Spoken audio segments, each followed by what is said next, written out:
Yo, what up, and welcome back to Pnoid News. Man, listen, so, like, we ain't done one of these in a long time, right? Where, like, I seen some shit and I was like, bro, I gotta correct some stuff. Because, like, I like this guy, right? I like most of his content. Like, almost everything he's ever made, I have thoroughly enjoyed. Like, 1,000,000%. On top of that, he's a paisan. So, like, listen, we're gonna have to get him right. And I know, like, I don't know whether or not he's going to watch this. I don't give a shit, whatever. You know how this works, bro. Listen, nobody comes and pays attention to, the fucking ankle biter that's coming up and hit him in the heels. But I'm be real, all right? Listen, I should have, like, a fucking million subscribers if it wasn't for fucking Susan Wojcicki standing here fucking with me constantly. You know how this works. Y'all know exactly how the hell this works, all right? We have been, like, fucking just banned to the shadow realms.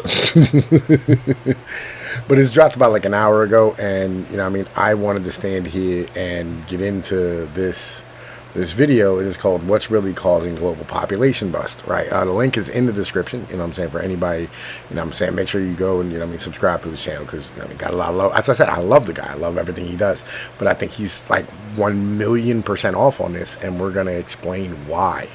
You know what I'm saying? Like, I think it's important that we explain why he's 100% wrong on this. Let's get to it. Birth rates are declining everywhere. Among right-wing circles, there has long been a discussion of how the West is not reproducing itself and is quickly being replaced. But taking a look at populations in East Asia, India, the Middle East, Latin America, and even in Africa, and this trend of falling birth rates is universal. The key difference with the West is that this decline is occurring alongside waves of mass immigration, contributing to an increased awareness in Western countries of their own population's shrinkage. Now, the cause for this decline is baffling to many, with theories ranging from environmental pollutants to antenatal social norms and even economic circumstances like inability to afford a home or get a good job to support a family on a single income. Hand in hand with these theories are all manner of proposed solutions to what some have called the demographic crisis. There is a fear that this crisis could ultimately spell the extinction of humanity, but apparently more concerning to many than the possible end of the human race are the short-term impacts. How can you sustain services like Social Security if the youth population keeps shrinking? How are we going to maintain a competitive economy if our labor force keeps getting smaller? How do we project military strength if our armies are a fraction of what they used to be? It may shock you to hear this, but we don't really need to worry about any of that, and I'm going to explain why in great detail to hopefully alleviate your fears and point out what does need to be focused on if we want to avoid any of those worst-case scenarios. All right, so let's have this conversation. All right, okay. So first off, it's urbanization, right? It's a very simple thing. It's urbanization. This is not the first time this has happened. This is actually probably about like the fucking 10th, something like that, that's happened during humanity's fucking like period on Earth.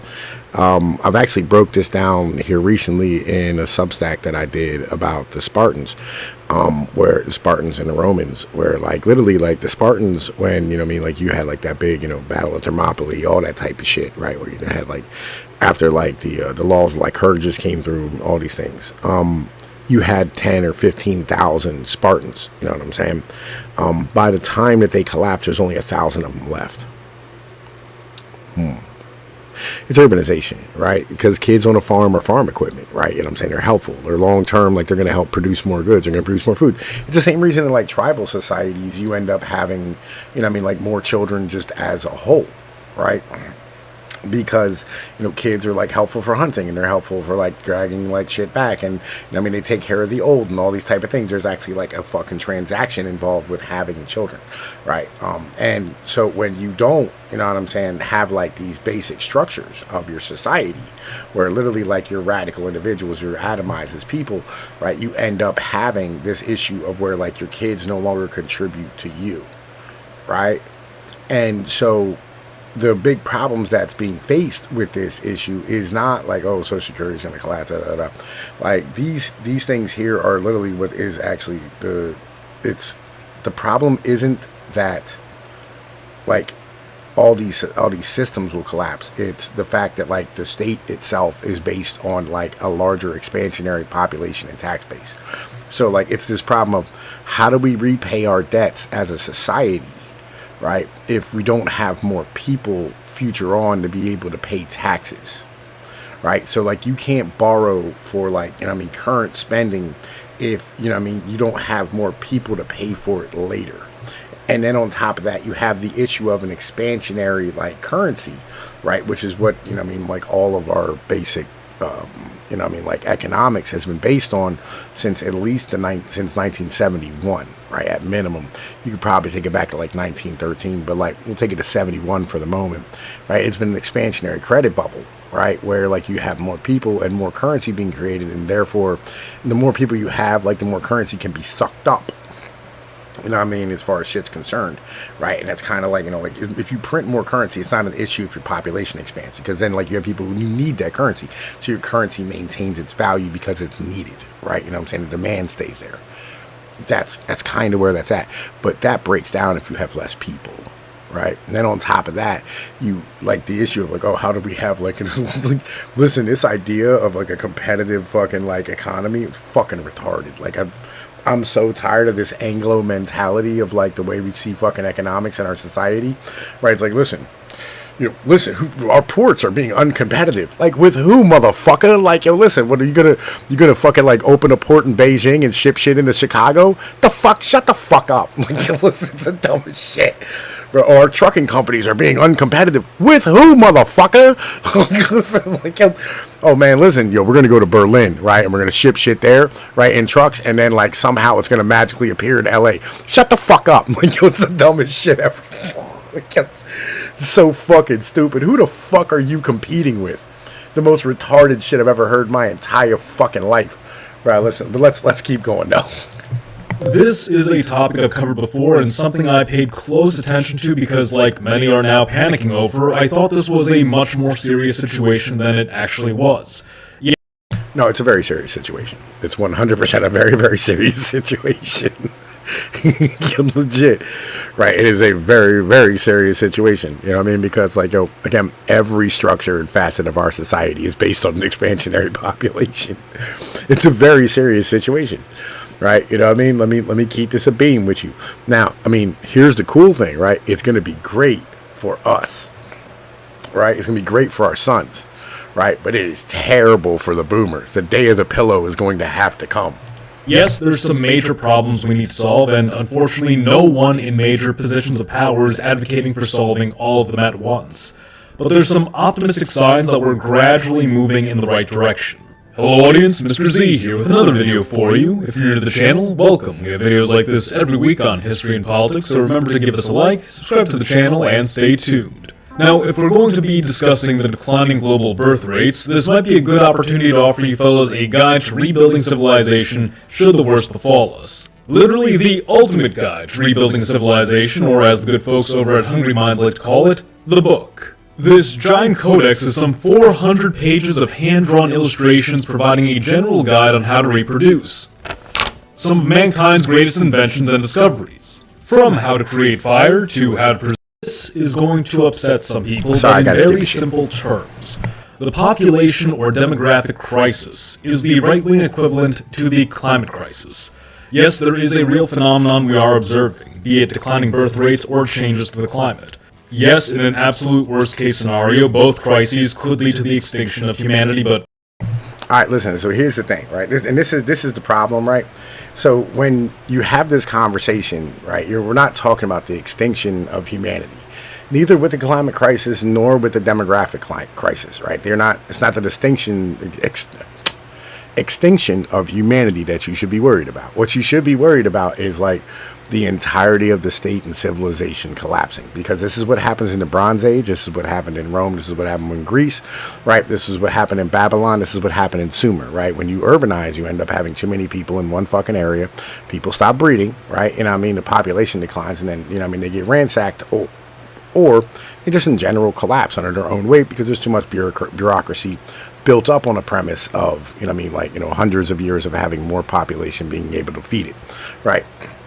And the whole thing just kind of collapses under its own weight, right?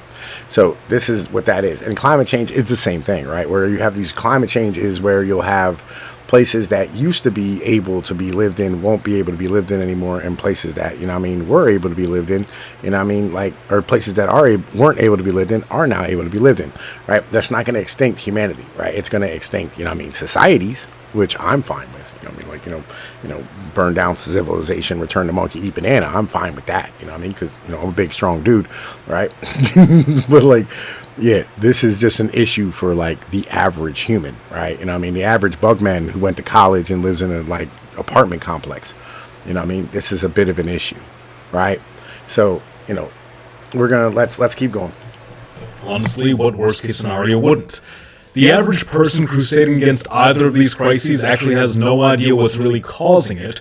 Most of the proposed approaches to solving the crises are actually only slightly effective and make no real change, and finally there's nothing we can sensibly do to stop them. And I'll stress that word sensibly, because honestly, if you really wanted to, you could increase your country's fertility rate just about as practically as you could net zero your country's carbon emissions. Yeah, it's doable, but it's not practical, at least not for now. And just like So, okay, let's discuss this, right? This is something actually I've been getting into on my Substack, right? You know what I mean? Basically, the premise is how power operates, right? When you start talking about, like, these large civilizations, where you're talking about Rome, you're talking about Babylon, you're talking about Greece, you're talking about Britain, right? You're talking about, like, the Spanish Empire, like these giant empires and stuff, Egypt. What they have is they'll have, like, a core place where they have a giant breadbasket that's controlled by the state, right? You know what I'm saying? Or, like, the government or the monarch, or pick a thing, I don't care, emperor, right? And, you know what I mean, they will import their grain and their food from that place, right? And in doing so, you know what I mean, they will make sure that it's, like, subsidized for their people. America is literally, like, no different, right? And so the thing is what you have to do, and this is why I say this, what you have to do is you have to decentralize that food production, right? If you want your birth rates to go up, that's something that you kind of got to do, right? Naturally, right? If you want them to go up naturally, like you promote, like, local agriculture, which would destroy that, right? Which ultimately destroys the power of the government over the people, because if you no longer have control of the food, or if the people rely on themselves for food and there's a bad winter, everybody's, you know, remember 9 meals away from anarchy, right? This is kind of where things are, but this is more of a natural state of man as far as things are concerned. But if you have, like, this local agriculture, you end up having community, family, structure, cultures, kids being needed, kids all of a sudden, you know what I'm saying, have a use, that transaction comes back into being, all of a sudden you have more children. Basic thing. Amish, good example of this. You know what I mean? Like, because there's not many, like, just straight farming, naturally farming communities anymore. The Basque, good example of this. People who don't live in cities, right, tend to have much higher, tribal people in Africa. That tends to be where it gets down to. You know what I mean? But let's keep going, though. I think this would only slightly mitigate climate change. You'd only slightly be above replacement level fertility rates. So what proposed solution? Oh, no. We can get it up to, like, 5, 6, 7 kids per woman. That 100% can be done, right? You know what I mean? And we're going to get into that here in a minute once he starts talking about his solutions. Solutions have people put forward to solve this issue? We'll start with the most faulty one, which is immigration appears to have been adopted by various Western governments, yes, as a means of humanitarian support to populations seeking better opportunity, but within certain circles there's a very evident recognition of population decline and the use of immigration as a perceived solution. It's clear enough to see in political arguments and slogans like, immigration is the source of our strength. Americans don't want to work those jobs. We need to recruit the top talent wherever they may be, and of course the infamous, American culture has venerated mediocrity over... Oh, I hate Vivek. Like, listen, that street shitter needs to go back where he came from. Like, yo, fuck him. Listen, I fucking hate Vivek so much. Excellence for far too long. This perception frames the demographic decline as a numbers issue, one that can be solved by just adding more numbers now from other countries. It's a view that tends to see people of different cultures as easily interchangeable units of labor, or... Well, I mean, this isn't practical either, right? And I'm going to tell you, like, one of the big things is that you're destabilizing, you know what I mean, like, other than India, right? You're destabilizing, like, a lot of the places in South and Central America where these people are coming from. Because one of the lower places in the world for birth rates are places like Brazil or Puerto Rico. Puerto Rico is insane. like it's like 0.8 kids per woman, right? Like nobody talks about this. Like Cuba, right? Haiti, like yo, these people aren't having any children. Brazil is like 1.3, 1.2, right? They are in like terrible shape. They're older than Americans on average, right? Mexico is getting to that point too. Like Mexico is at like 1.9 or 1.8, right? They don't have the people to spare either, right? And if it would behoove them to stop their people from leaving, right? Let's keep this a bean, right? You know, and especially like the people who are leaving, like it would help them if like the old people left. You know what I mean? It's like, here, you know what I mean, go to America, which we wouldn't mind as much, or at least like the women, you know what I mean? But like what they're doing is they're sending their fucking men. Like, yo, Brad, these are this is your tax base. Like these are your workers. These are your productive units of your society. What are you doing? You know what I mean? I don't know why they're doing this. Like it doesn't make any, like this liberal ideology of individualism is just run amok with these fucking people. Like, Brad, like get your game together, dog. You're gonna be in bad shape in like 10 years. You keep sending your people up here. Or on the more optimistic side, believes assimilation into, for example, American culture is totally universal and consistent. Importation of more raw labor does not solve the root problem. The root problem is that people here are not having children. If anything, this exacerbates the problem, as more adult laborers means less housing, fewer jobs, and more competition with native citizens, which contributes to economic circumstances which delay starting a family. The only people this helps are the aged and the economic elite, as you import not only more laborers for large corporations, but more laborers paying into Social Security and other government funds. This is the difference between legal and illegal immigration. Illegal immigration is good for big businesses seeking cheap labor. Legal immigration is okay for business because they still get more labor, but it's especially good for the government, who gets more taxpayers. I mean, illegal and legal immigration are both like bad for the worker, right? It's terrible for like to push out the labor curve. It's great for the government, and both of them are really great for like businesses because it keeps their wage down. And the way we do our visa program allows for us to be able to basically indentured servant, right? The fucking immigrants that come in, like you can just cancel their fucking visa if they get uppity, right? And this happens all the time. I live near Hershey, and so you have these people who, you know, what I mean, like used to have like European workers that came over and they got uppity one year and just canceled all their fucking visas. There's a big thing in the paper about it and shit. I don't know, probably about 7-8 years ago, something like that. Yeah, but like, yo, listen, immigration is terrible for our country, just as a whole. You know what I mean? At the moment, it'd be different if like we had a whole bunch of stuff to like build. But like currently, all it is a bunch of basically like fucking underclass slave labor that's here to like, you know, drive down the wages of, you know what I mean, like your normal lower middle class worker, you know what I mean? And that's fucking terrible. Which also like adds into the demographic problem, you know what I mean? A little bit. But both types of immigration ultimately hurt the native citizen. It's not a good strategy. What strategies actually help raise the fertility rate? The idea of using baby bonuses or government subsidization to stimulate a new baby boom is well-meaning and ultimately a net positive for families, but insofar as its ability to raise the fertility rate, it may be futile. Hungary is probably the poster child and inspiration for many looking to follow suit, as under Viktor Orban, the country implemented massive reforms to benefit families, including tax breaks, even eliminating the income tax for larger families, subsidizing home ownership for married couples, subsidizing medical care for children, a child care allowance which basically allows one parent to stay at home and still receive an income. The list goes on. But the real question is, how effective has this been? Well, Hungary went from a fertility rate low of 1.2 to a 3-decade high of 1.6 before falling back to 1.5. To Orban's credit, he stopped the bleeding for now, and these policies are... Alright, first off, you need 2.1. So, I wanted to actually put this up here, right? You know what I mean? Let me make sure you can see it on the OBS. Okay, so this is actually the one that you should probably look at, right? The Hasidic Jewish population, right, which is not, don't think religion, okay, because this is not, it has nothing to do with religion, right? What this is you have 6 or 7 kids being born per woman because they give dudes money, right? They pay the men not to work, right? And so you end up having, you know what I'm saying, 6 or 7 kids because you made the dudes stable. Right? So like when you make men stable, right, they'll have more children. Right? And it's not even like so much about making them rich, because they're not getting rich. Like, because rich people don't have like a ton of kids, sort of like Elon Musk or like a basketball player.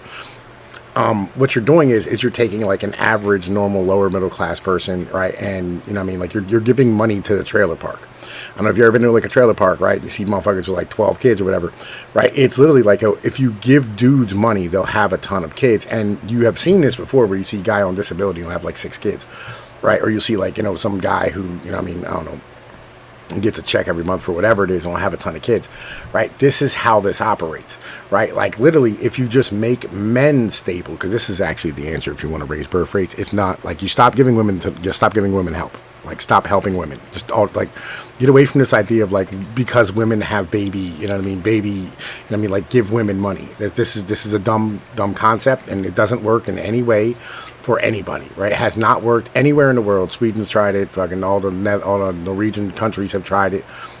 Like most of Europe has tried this. Asia has tried this. Japan, Korea, China, everywhere has tried to stand here, and literally give, like fucking women money, and it has not worked in any way whatsoever, because women don't like children. This is a hard pill to swallow, right?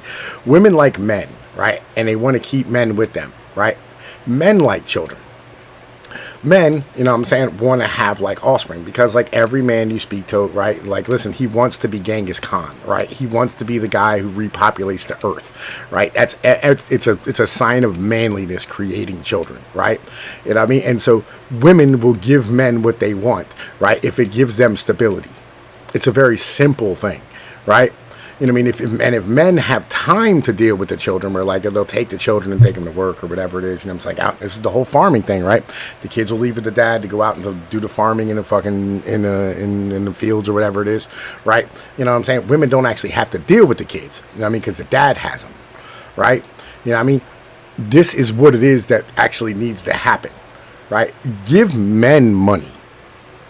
This is actually the solution to the whole problem. This is very basic. You can defeat urbanization by just giving men money, right? And men will make sure children happen, right? Like this is a very simple thing. Like our birth rate collapsed once you started giving women welfare money, and you put in Social Security, right? This is a simple thing, right? This is a very basic fucking premise. You know what I mean? Give men money. This is not even that fucking hard, right? In the end of the day, let's keep going with the thing. They're absolutely beneficial to those populations starting families, but the country is still below replacement. Maybe we just need to try again, you might say. France had implemented similar policies in the early 1900s and then doubled down on those policies in 1994. The fertility rate rose from 1.66 to 1.68. Germany, 2007, rose from 1.33 to 1.4. South Korea, 2006, the fertility rate fell from 1.1 then to 0.7 today. Japan, 1994, fertility rate went from 1.5 then to 1.2 today. Australia, 2004, fell from 1.7 to 1.5. Russia, 2007, 1.4 then and 1.4 now. Singapore, 2001, 1.4 down to 1 today. And how about a familiar one? Here in the United States, the closest thing we've had up until recently was the child tax credit passed in 1997. The fertility rate fell from 1.97 then to 1.6 today. Should we just keep trying? We might as well. I appreciate what these credits, programs, and subsidies do. They're absolutely helping young families who are just starting off, and they may help offset rapid fertility rate fall-offs, but clearly they're not having the intended effect of restoring replacement-level birth. All right, listen, so we can stand here and have this conversation too, right? And all right. Amish communities, right? And you can say, religious people, but listen, this doesn't work in any other place, right? You can be as religious as you want to and not have kids if you live in a fucking city, right? Or even if you live in a rural area, right? That doesn't really fucking matter, right? Look, Amish women, 6 or 7 children per woman, right? Why? Because it's not about the fact you're giving dudes money, but the dudes are the ones who get the money, right? And the dudes go and work, they're in the fields and the kids are useful. There's a transaction there, right? This is a normal thing. This is how this works. If you want people to have kids, the answers are, decentralized food production and stand here and have, give men money or a combination of both, right? This is actually the answer. right here. You know what I mean? Just wanted to, throw that out here just so everybody like understands like there is evidence right behind what it is I'm saying. Praise. Hungary shows us that, yes, home ownership, steady income, stay-at-home opportunities, basically taking all the economic strain out of child raising and even offering economic incentive helps, but it doesn't motivate people to start having 2.5 children again. So what does? Carl Benjamin, or Sargon of Akkad, made a video some weeks ago essentially chalking up declining fertility rates to a Yo, listen, Sargon's like 4 or 5 years behind everybody, right? We all know where Sargon is. Listen, we like Sargon, okay? You know what I mean? Like, going back and forth with him a few times. Like, listen, Sargon, though, is way behind the 8 ball on everything that he talks about, okay? Like, he's just now discovering, like Yarvin and, like a lot of the things that, he should probably already way been on. But the issue is he's not on the internet, right? He's not coming out and talking to the rest of us, right?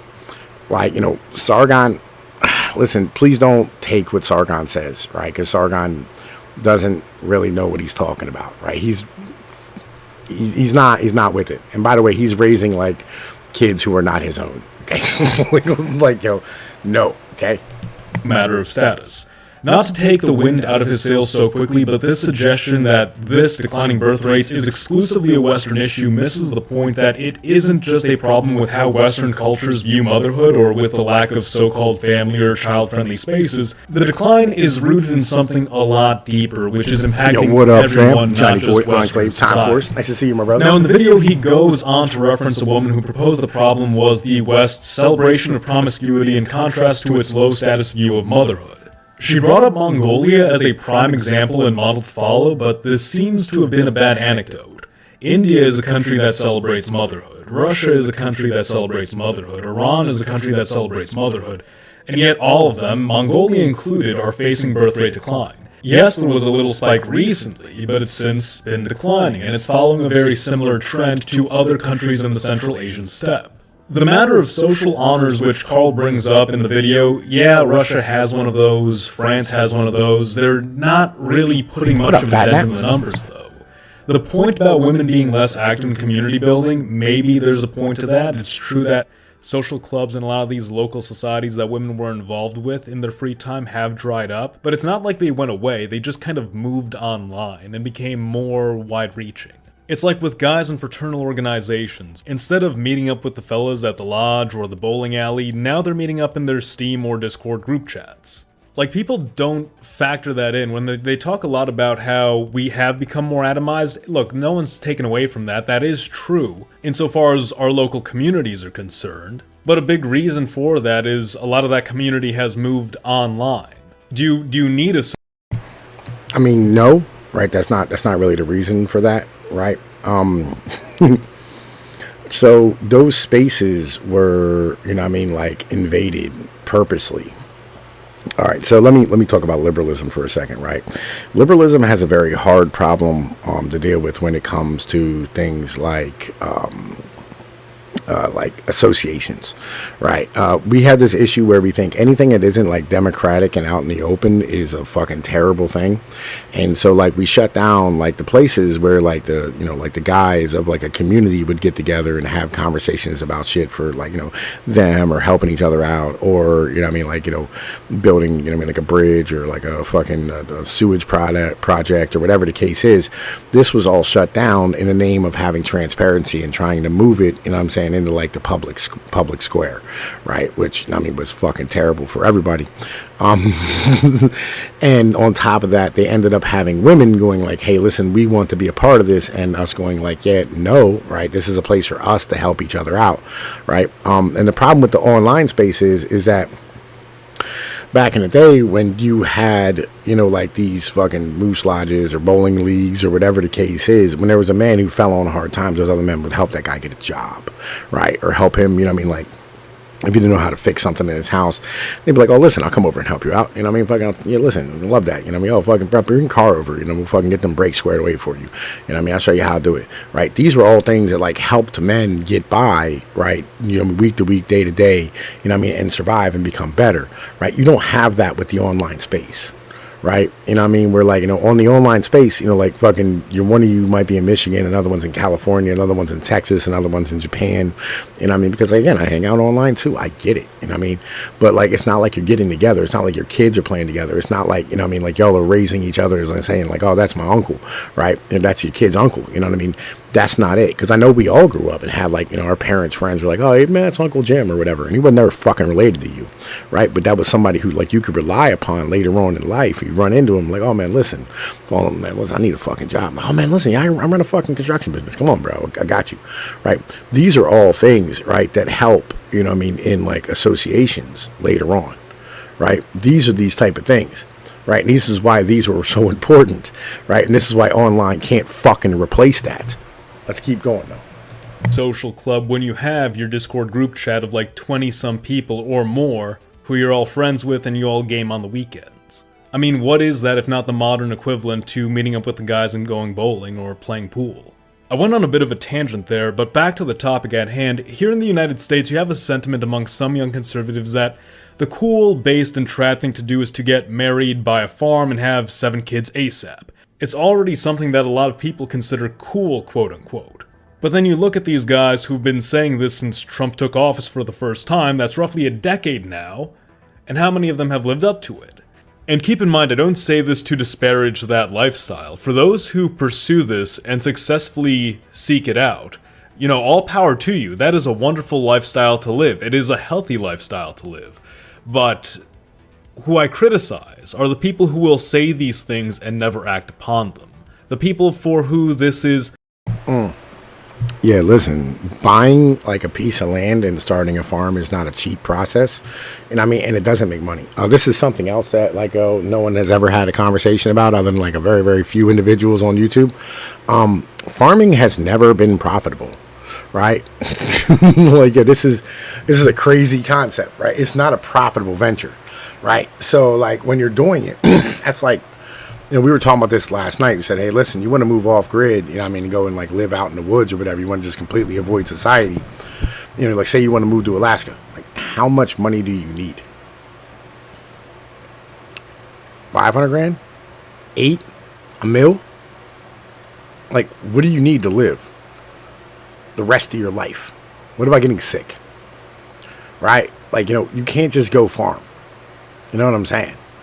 Right? Because farming isn't profitable. Like it never has been. The average farmer lives in $1 million in debt and inherited the land from his parents. You know what I mean? Like, this is not, a profitable venture, and it never has been. Right? Like our way of life and like capitalism and like the structure of it, let's keep it a bean. I'm not a communist or a socialist. I'm a communitarian, right? So please don't get anything misunderstood. I think capitalism, socialism, communism are all fucking retarded. This idea of being able to just be able to profit as much as you can off of whatever it is that you own is fucking dumb, right? And this is part of that transactional thing, where like, if you stand here and you drain off all the water in an aquifer and you collapse the fucking aquifer and your kid's never going to be able to farm again, what was the point in you farming? Right? Why? Just to grow more yield so you have enough money to pay back the loan that you took out for the seed that year because you had a shitty year the year before? Right? Farming's never been profitable. Right? And it's not supposed to be. This is why, like, you had things like serfdom back in the day, right? This is why you had things like slavery, right? Like, the government granted these privileges, right? But on the same point, government granted these people the ability to stay on the land, and they had some rights, right? This is some deeper thought type of stuff that we don't have conversations about, right? Farming has never been profitable. So if you wanted to go do this, what do you need? I'm going to tell you like this. I built chicken tractors recently, right? You know what I mean? To keep, fucking 10 chickens, right? You're talking, $30, $40 a month in food, right? Because, unless you want to build a fence, which that's $5,000, right? So you can keep your chickens in the yard, right? And then, because you want to make sure, the foxes don't get them, and the coyotes, and the local dogs, and the cats, and all these type of things, right? And even then, that doesn't help with the cats, right? And if you don't want to build that fence, and you got to pay for food for the chickens, right?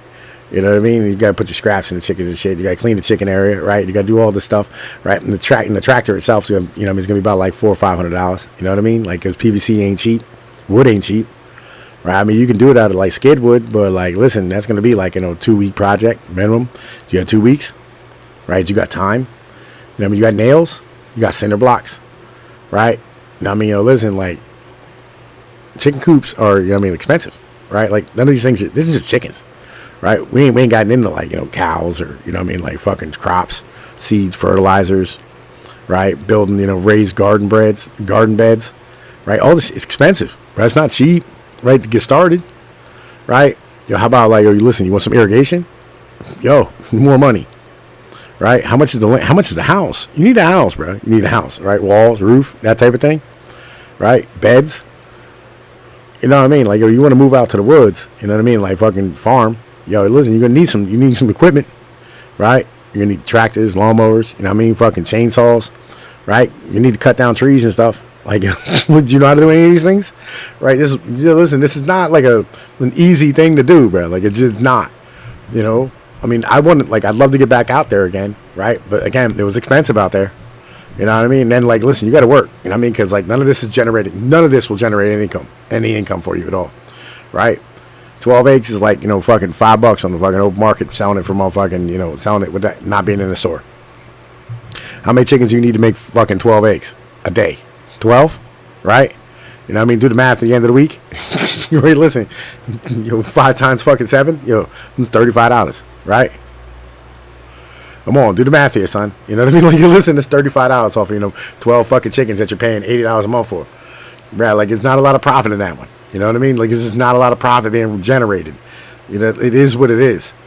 So, like, you're going to have to work, right? That means you got to drive, right? That means you have to drive like an hour and a half to work. What's gas, right? You need an electric car? Oh, well, listen, you got to plug it in the main. Listen, electric rates are going up 15% starting June 1st, right? Listen, not cheap. None of these things are cheap. Okay, so like this is an investment in, you are fucking literally going like, I'm going from being okay to being absolutely underwater, right? In order to have kids in the family, right? So I can live in a good community. Right? Have that conversation, dog. You know what I mean? Like, you got to have that real conversation with people when you're talking about these things. Just a matter of points. Of, yeah, look at me, I'm trad, I'm traditional, I'm going for this, and that, and then, those values fall apart when put into actual practice because they don't believe in them. They don't actually care about them. But it is an aesthetic thing. That's sort of the whole crux of this. It's not a matter that living this lifestyle is unpopular. It is quite popular in various circles. It's just people don't seem to have the will to actually go through with it. You can try to make it a cool cultural thing. And that's already sort of been what's going on. But you're living the results of that. You're living in that a decade later. And this is where we are. You have a large population of young people who have internalized this, or at least openly expressed that this is the cool thing to do, yet they don't do it.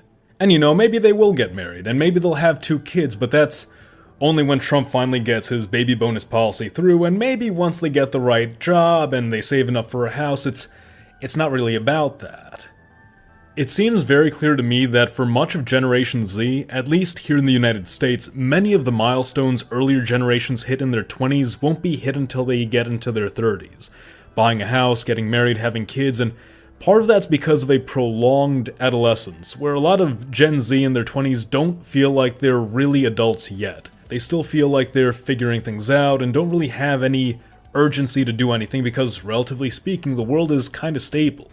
It's easy to forget that these lives are ours to live at our own pace, and the anxiety many feel, at least young men I should say, about locking all of this down within a certain window of time, it does nothing but diminish the quality of our day-to-day. Have kids, and as many kids with the one you love because you love them, not because it's some task to check off before you turn 30. And again, I stress that more so for guys. Girls are on a bit more of a tight schedule when it comes to that because, of course, how fertility works. But for young guys, don't stress about it. Let's get back to the meat and potatoes of the demographic crisis. We can't really stop it. Populations look like they're going to keep declining for a while, but that doesn't mean it's going to keep going down until 0. That would be the almost impossibly unlikely worst-case scenario. Just as with natural climate change, the solution isn't to try to keep things exactly as they are. The solution is to adapt. Recognize that we live in a changing world, in a changing universe, and it's on us to adapt to that change, not to desperately try to manipulate forces beyond our control. The first big thing you'll want to adapt to is going to be that labor shortage. If your population is shrinking, you need to be able to maximize what each worker can do, and lucky for us, we're in the perfect spot for that. AI, automation, quantum computing, we're in and progressing through an age of innovation in which the amount of work a single laborer can do is growing exponentially. The modern factory sees... Yeah, that's not true. All right. So, like, listen, productivity rates are down, like, all over the world, right? You know what I mean? Like, fucking everywhere. West, like, United States, Canada, Mexico. Productivity rates are, like, fucking crashing. Right, almost everywhere around the fucking world. I'm like, yeah, no, that's not true. Right, that's literally like this is not a true thing. Right, automation is, you know what I mean, like coming. Right, but automation is not helping. Right, because it doesn't actually help like productivity for like one worker. Right, automation is basically like a robot coming to steal a job from like the robot world. Right, they're an immigrant from the robot world coming to the regular world to come steal a job. Right, that's what that is. Don't get anything misunderstood about what we're talking about here. Heavy lifting primarily done by machines and coordinated by a handful of human workers. Some have even become what are known as dark factories, which operate 24/7 and without any lights because all or nearly all of the labor is conducted by machines. It's really short-sighted to say we must import foreign labor because we're going to run out of low-skilled labor. Even translating this over to high-skilled labor is kind of absurd, not only because you're shortchanging American workers, but because, again, tech innovation increases the capabilities of every worker. It's quite possible that within 2 decades, the average laborer will be able to perform about 10,000 to 100,000 times the labor, if not more, of a single worker in 1950, without much more effort. One skilled worker operating an entire factory of machines all on his own, that's no longer in the realm of science fiction. It's a reality that we're catching up with. And what of the technician, the bean counter, the software developer? Yes, technology is exponentially growing what they can do as well. You have AI programs that can write 1,000 lines of code in a minute. That's something that might have taken a coder hours or days to do. You have... Yeah, but I mean, here's the problem, right? Is that like, yo, all right, first off, I've been in like these dark factories and dark warehouses, right? Where like you just basically you go in, there's like one guy running things in like the center of like an operation, you know what I mean? And like all around are like these, like they look like they're like quadruple forklifts, right? And I mean, they just take 2 pallets and put it onto a truck. These things can only do like certain jobs, right? You know what I mean? Like it has to be like square shaped. Like fucking skids, right? They can't be anything that's like outside of the norm or like tippy, you know what I mean? They can't be like doppy, top heavy or bottom heavy or anything like that, right? Because they don't have like the ability to do this like repeatedly over and over and over again. The code that like these fucking AI machines are writing are trash, right? Fucking it constantly has to be checked by fucking humans, right? The AI shit that we're doing, right, is we're trying to replace, you know what I'm saying, like workers. We're not trying to actually become more productive. We're just trying to like save money for the fucking company, right? That's all this is. It isn't becoming more productive, right? It's not even really becoming more efficient. It's fucking just, it's cost savings. That's all it is. It isn't becoming better, right? It isn't becoming more useful. It's just saving money. Right, and that is all. Let's get nothing misunderstood about what this is, right? They are literally just trying to save money, right? Because stock market number go up, right? So that boomer can remain retired. That's it.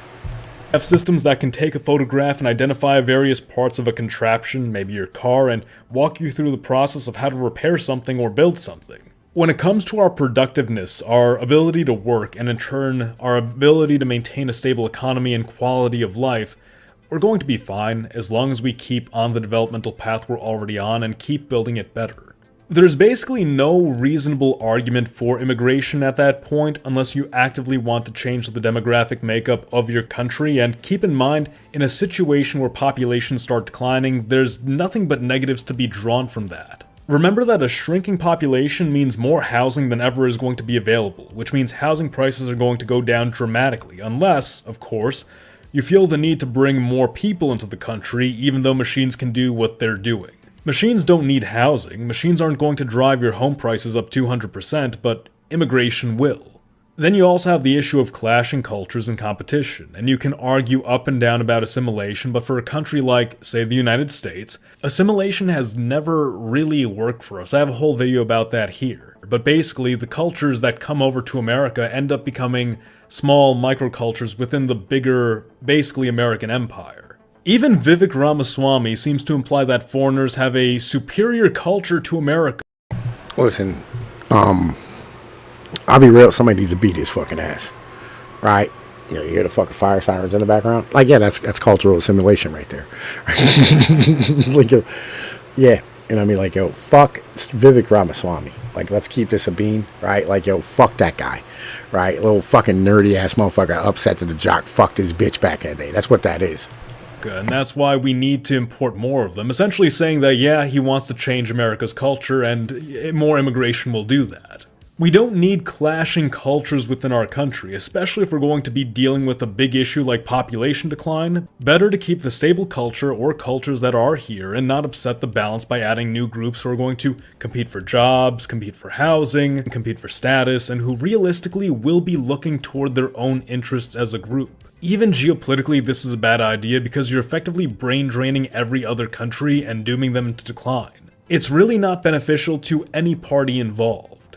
The fear that the human population is just going to go extinct is, again, an extreme and unreasonable fear. Projections have the total population set to continue rising until 2070, just about, and by 2100 the global population is expected to fall back to where it is today. And by 2200 the global population will be where it was in 1987. That's not too scary of a thought. But then there's the question of, well, will our civilization survive this? Will countries with an especially low birth rate like South Korea, or Japan, or France, or England survive culturally? And the answer is simple. Yes, so long as they cease all foreign immigration and they're not invaded. The problem with Japan, France, and England isn't that their domestic population is shrinking. That is something the world at large is facing or will be facing soon enough. And technological advancements will allow for continued economic stability and productivity. However, if you import so many foreigners that the domestic culture becomes overshadowed by the... I disagree, right? You know what I mean? Because, like, if nobody has money to buy anything, then, like, productivity doesn't matter, right? It's kind of one of those things, like, if you created, like, 10 quadrillion... You can't, like, create 10 million fucking Ferraris, right? Like, the price is going to have to drop, right, in order for the motherfuckers to be able to afford them, right? Like, there's a reason why it is that, like, you'll be able to keep up food production on a socialist level, right? Which is basically what we're doing right now anyway. But, you know, it's going to be given away for free because nobody's gonna have enough money to pay the amount that it costs to actually fucking create the shit. Like the economy isn't it doesn't scale like linearly, right? It scales like fucking non-linearly. Basically, like, so if you have one person making a hammer, it takes like a week. You have like fucking 10 people creating a hammer, right? It takes like, you know what I mean, like a half a day, right? You know what I mean? If you have like 1,000 people creating hammers, you know what I'm saying, all of a sudden then like you can create, you know what I mean, like 10,000 or 20,000 hammers. But the problem is like going from that 10,000 back down to 1,000, right? You might go from, you know what I mean, creating, you know what I mean, like 1,000 hammers a day or whatever it is. Like, you go from like, you know, 10,000 to 8,000. It might go from like fucking, you know, 1,000 hammers down to 500, right? This is the issue. Like, it doesn't scale linearly, right? Like, this is an issue, you know what I mean, that you know, we got to discuss. Imported culture, yeah, that's a problem, and they're inflicting that on themselves, very unnecessarily, mind you. Japan has the 11th largest population in the world, France has the 20th, Britain the 21st. We're talking about several tens of millions, and in Japan's case, over 100 million people. You can survive as a civilization if your population gradually goes from 60 million to 40 million over the course of 2 centuries. That's nowhere near extinction risk, and 2 centuries is a lot of time to turn things around. But the question then becomes, again, with immigration, are those 60 million all part of your culture, and will they preserve it into the future, or are 25% of them foreigners who, as of right now, have a higher birth rate than the native-born population? Well, then by 2200 you probably won't have 40 million, you'll have maybe 10 million, the imported culture will have 10 million descendants, and maybe 20 million will be an amalgamation of the two. Still, 10 million isn't a bad number. You're basically as big a population as Israel is today, but again, it could be significantly more if you cut off immigration and you save yourself the risk of potential infighting along the way, which is always possible when you have competing groups in the same country.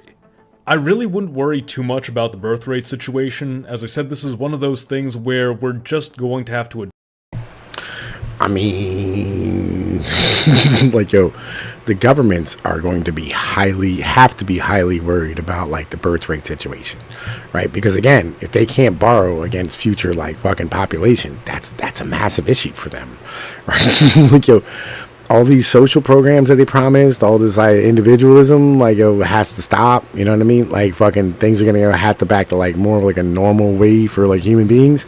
And the government's either going to have to go totalitarian, which is what they're going to do, right? Or they're going to have to, you know what I'm saying, let go of power, which they're not going to do, right, ever, because they're fucking dumb in their governments, right? So, like, you know, when we have these conversations, like, this is the thing that you have to do, you know what I mean? Like, we have to be worried about this.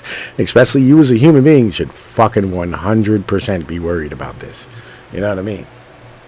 adapt to it, and as countries, the smart way to do that would be to go all in on automation and to heavily restrict or totally cut off all immigration. That way, yes, even if your country's population shrinks, that population is still 100% your country. But wait, why is the demographic crisis happening? Why are fertility rates and birth rates falling across the world? Yes, environmental pollutants are a likely contributor. Yes, cultural norms which prioritize careers over families are big contributors, especially in the developed world. Yes, economics do play a role, albeit not in the way most would think. The short answer is civilization. Civilization is both what has brought us this far and keeps pushing us forward, but it's also the root of our problems. If we look at the animal kingdom, we notice an interesting trend. Wild animals, when compared to the same animals in captivity, reproduce more often. When we look at humans, both in contemporary times and across history, populations of man under poorer or harsher conditions to their wealthier counterparts also follow this pattern. Humans under harsher conditions actually reproduce more than those under wealthier, stabler conditions. My persuasion is that there is a Goldilocks zone at play here. Man living purely in the wild like an animal, say under hunter-gatherer circumstances, would be under threat of predation, would be limited in terms of the nutrition he can receive, and would be under intense stresses, all of which might contribute to lower birth rates. That's certainly the conclusion some zoologists have come to as for why some wild animals reproduce less frequently than others. However, when we look at sedentary agricultural societies, things change dramatically. While hunter-gatherers were believed to have between 4 and 6 children, early farmers and arguably agricultural populations across most of history are generally estimated to have had an average of 6 to 10 children, nearly double that of the wild hunter-gatherers. And this almost seems to invert what we see in the animal kingdom, where captive populations display a fertility rate of about half that of their wild counterparts. Consider this, however. Sedentary human populations tend to build fortifications and are safer from predation. They have a reliable and plentiful source of nutrition, and the stress of survival is significantly lessened. That being said, natural pressures are still at work upon man's mind and body, working him into natural cycles. The same cannot be said of captive animals, however, who are almost fully sheltered from natural pressures, and their natural cycles thusly are impeded. As urbanization and further development of settlements continued forward, that fertility rate gradually fell back to about 4 or 5, but remained relatively high in agricultural regions. Many will argue the Industrial Revolution brought a massive rise to fertility rates, and it did for a short period of time, but what it really did was boost the population by reducing child mortality rates. See, for all those families having several children, only a handful would survive until adulthood, but now, most of them were crossing that line, and soon after this trend, that birth rate began to steadily decline. France was one of the earliest to suffer the effects of this in the late 1800s, and that's why they adopted hardcore pro-family and natalist policies as early as they had, with little to show for it. Low fertility rates would continue to plague France until the end of World War II, until it again began declining in the 70s. So here's where we get to the end cap on the other side of the wild man, being hyper-civilized, and the effects go beyond just psychological, it's very physical, as we now spend more time in man-made spaces than probably ever before. We've become the captive animals, and we are the ones holding ourselves in captivity. Man's body was not made for hot showers, indoor living, and hyper-sedentary life. I mean, people wonder why sperm counts are falling while swimming in pools of bleach, for crying out loud. That's kind of ridiculous. Pretty much everything that's man-made is something your body and mind is. Yo, listen, all right, let me explain this to you, right? This is a very, very basic point. The more you sleep next to a woman and the worse your diet is, right, the lower your fucking your sperm count's gonna be, right? Crazy thing. As like when you sleep next to a woman, your testosterone fucking rate drops by half every night, right? Your children come and jump into bed, which happens. It's like five, a fucking 3 and 4 year olds. I had a bad dream, daddy. You know what I'm saying? My fucking babies. My princesses. Fucking like, yo, they fucking come and jump into bed. Like, oh, shit drops 95%, right? It's a natural fucking thing. But like, if you had this happen repeatedly, you know what I'm saying? Your testosterone just drops to nothing, right? And that's how you end up like fat and sloppy and disgusting. You know what I mean? You get comfortable. Like, it's weird. It's a weird thing that, like, you know what I mean? You have to have like this strange conversation with yourself, right? That's why we all go run on like treadmills and gyms and shit. I'm better off, right, being single and solo and chasing pussy than I am like being in a family, right? Physically, mentally, right? Because I stay sharper, right? I go do shit. I exercise. I go outside. I enjoy my freedom, right? When you're married, you don't want to do any of that shit. And I mean, you just want to fucking hang out around the house and be comfortable, right? And die, right? Because that's like what you're meant to do. You know what I mean? So like these mentals, these conversations that like have to be had about like how we live. This is why I say like you need to go outside. You know what I mean? Like you need to be able to have like farms and like agricultural activity in your neighborhood, right? So you can go work and be outdoors and like have shit to do that you have to do to feed yourself, right? You know, because that's better for you just as a whole, right? It's not about swimming in pools full of bleach, right? Like, listen, fuck all that shit, bro. Like, that's nothing serious, right? You can do that like every day and still have high testosterone, right? And high fucking sperm counts, right? The problem is like being sedentary, right? The problem is you know what I'm saying, like eating food filled with like shit that you ought not to be putting in your body, right? The problem is standing here, like repressing like all these things, and like also having nerds have kids. Like, yo, like this is the first time in like the 20th century was the first time that nerds were ever able to reproduce in mass. So like a lot of y'all are like the kids of nerds, right? And like, so therefore, like, you know, they never really had a lot of sperm and testosterone to begin with. That's why it's dropping so dramatically. Like, you're not made for this, right? You're not made to breed, right? Y'all were made to like, yo, make things and go die. Right? You know what I mean? Like, oh, they were supposed to be single their whole lives and then go die. Like, that's how the fuck shit works. And a lot of times they never made it out of childhood because they were obnoxious little fucks that the other kids would kill, right? You know what I mean? And then those kids would actually go breed, right? That's how this usually worked in like human society over time. Let's keep going though. Isn't adapted to. And as we've advanced, as we've surrounded and inundated ourselves with more and more of this stuff, it takes more of a toll on us. That's the physical side of things, but there's also the psychological side, which is the more civilized we get, the more we overthink things, the more we feel we need to restrain ourselves. You've somehow turned easy living into an experience as stressful as being hunted by predators and gathering enough berries to not starve, even though life now is less about survival and more about comfort. That's part of what civilization is about, though, making life easier. So if your mind is fixed on how you can make your future easier, you're going to hesitate a whole lot more about having kids because it's a responsibility. No matter how much you get paid by the government, it's still a big responsibility, and it's a daunting bridge to cross for anyone who's doing it for the first time. Civilized society, hyper-civilized society, reintroduces all of these stressors because it's stuff that's kind of alien to us. Yeah, this is man-made society, but it's not really natural per se. We're all ordering ourselves into these molds that are really difficult for us to fit into. And that takes a toll on the human mind. It's not like early sedentary agricultural society, where yeah, you know, life is physically stressful, it is laborious. But at the same time, it's sort of simple, it's safe, it's predictable. There's enough of the natural world in there, paired with the security that mankind's creations provide. But you go to either side of the spectrum and the fertility rates begin to decline, because at both sides of that spectrum is more and more stress and pressure. There is a goal. I do have a question though, as like why it is that you have like these white looking people and then like an Aztec temple in the background. You'll just, as an in general question, you know what I mean? Like, you know, like you, like the town looks like Rome ish. You're very European, and then you have Aztec, you know what I mean, like temple. I'm just saying that's odd to me. I just want to put that's odd to me. You know what I mean? Right? Bread, clay wine fucking vat. I mean, strange, right? Very strange, just as a whole. And the hunter-gatherers over here like picking seeds while a lion looks at them. Listen, they're dead. Okay? Them lions are gonna fuck them humans the fuck up. 3-on-1 is right. Goldilocks zone, but it's becoming increasingly scarce in the modern day. Now, historically, a big factor driving high fertility rate, without fail, is level of primitivism, or more accurately, harsh living conditions. Not so harsh that you have to worry about starvation, but maybe harsh enough that if you don't work hard, you might go hungry.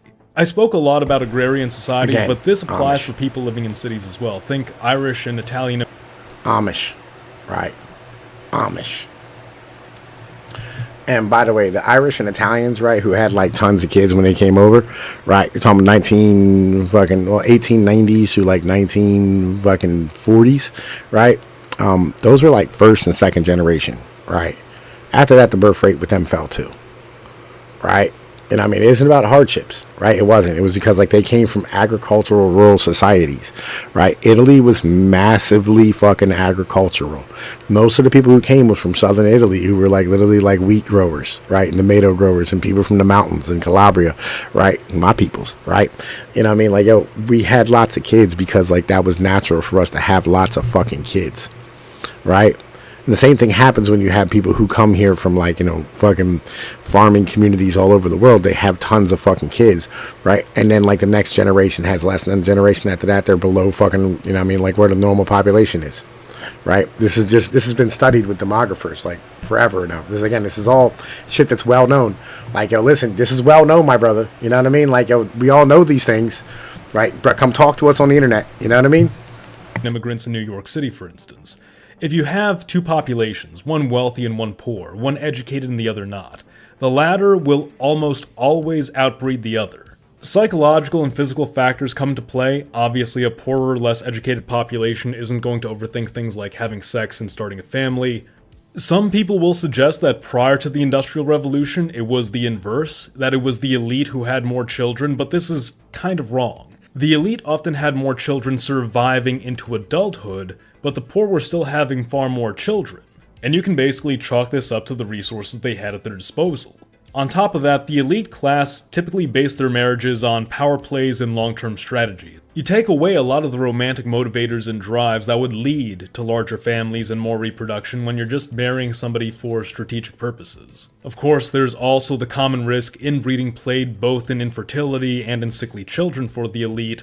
There was the concern of having too many heirs to divide one's inheritance between and diluting the family wealth. You can see what happens here.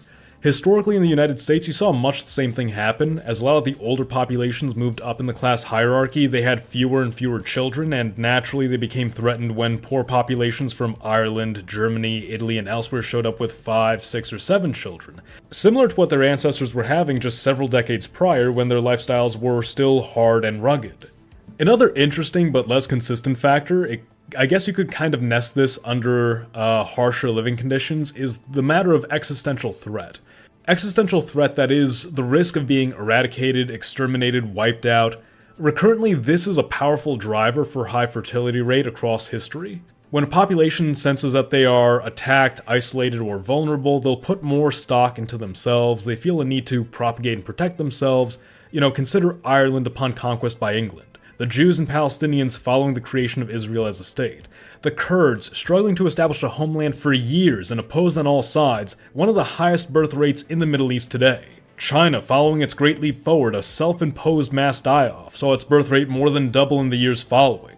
There's also the famous post-war booms I'm sure we're all familiar with, which, hand in hand with existential threat, almost makes it seem like extreme difficulty does actually raise fertility rates. If I were to wager, I'd guess a combination of nationalistic or tribal zeal combined with a removal of some of the civilizing comforts we're used to probably leads to this result, but again, it's not a particularly consistent factor, just a somewhat recurrent one. I would say long term, the only clear solution or means to turning this trend around is to do precisely what I said at the very beginning: adapt. We need to learn to balance our advancing ways of life with who and what we are as a species. As quickly as we're civilizing and advancing technologically, the hardware that is humanity, that we are, it can only do so much. Trying to force too many of these outcomes in raising the birth rate we'll unfinish. might end up having the inverse effect, or may just have a small short-term improvement before regressing back to what it was before. Ultimately, I think we're going to be okay. Even in more extreme projections, we'll still have a very large population overall, even 200 years from now. No matter how you slice it, I think ultimately, we're going to be just fine. But those are just my thoughts. Let me know. Alright, so, listen. Again, we get back to, the answers to this fucking question are stability. Right? You want higher birth rates. You make men stable. Right, which will, because women can't have sex with the government, they have sex with random dudes and have a whole bunch of kids, right? If you just make men stable, they'll have kids with the men, right? One of the largest problems that we have today is the fact that the men are completely unstable. You know what I mean? And this has been shown with Israel, right? Where Israel, again, birth rate of, 7 of people who where they just give the dudes a fucking check every month. Women will stay with a guy if he's fucking stable, right? If he has a constant source of fucking income, they'll have children to that dude, right? But if a dude is, remotely unstable, which every fucking male in this goddamn country is, women aren't going to have children with him on a regular basis, right? And dudes aren't going to want to have kids because, why would you want to have kids if you don't know whether or not you're going to afford a home, right? In the next 30 years. This is kind of where the issue comes down to. Again, just number one, make men stable. Number two, have reasons to have kids. If you have a community where, gotta get rid of property taxes, by the way, that has to go away. If you can have a community where you grow your own food, a bunch of it, right? And then the kids help with these type of things and they become a net positive for your community, not just a drain that are going to end up graffitiing everything when they're fucking teenagers. They have a place and a use, and they're going to contribute, and then later on they're going to have kids who contribute. You'll have more kids.